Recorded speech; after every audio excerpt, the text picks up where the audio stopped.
ভারতে মোগল আমলের ঐতিহাসিক স্থাপনা লাল কেল্লায় জোর করে ঢোকার চেষ্টা করায় গ্রেপ্তার করা হয়েছে ৫ জন বাংলাদেশিকে। রাজধানী নয়াদিল্লি পুলিশের উপ কমিশনার রাজা ভাটিয়া মঙ্গলবার সাংবাদিকদের এ তথ্য জানিয়েছেন। রাজা ভাটিয়া বলেন, গতকাল ৪ আগস্ট সকালে নয়াদিল্লির লালকেল্লার অ্যাক্সেস কন্ট্রোল পয়েন্টে গ্রেপ্তার করা হয় ৫ বাংলাদেশি নাগরিককে। সবার বয়স ২০ থেকে ২৫ বছরের মধ্যে। তারা সবাই নিয়ম বহির্ভূতভাবে লালকেল্লায় প্রবেশের চেষ্টা করছিলেন।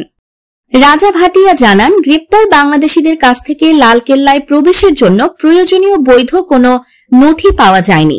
ভারতের বসবাসের জন্য দরকারি বৈধ নথিও তারা দেখাতে পারেননি। ভারতের স্বাধীনতা দিবস ১৫ই আগস্ট। প্রতি বছর এই দিনে লালকেল্লা ময়দানে সামরিক কুচকাওয়াজ হয়।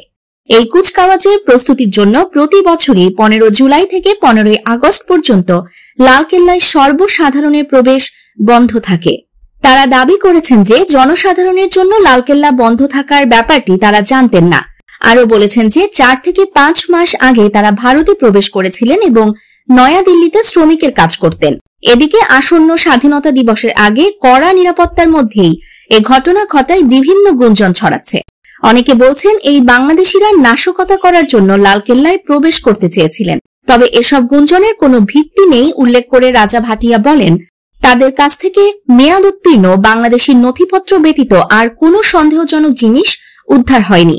বর্তমানে তাদের জিজ্ঞাসাবাদ করা হচ্ছে। জিজ্ঞাসাবাদ শেষে তাদের বাংলাদেশে পাঠানোর ব্যবস্থা নেওয়া হবে।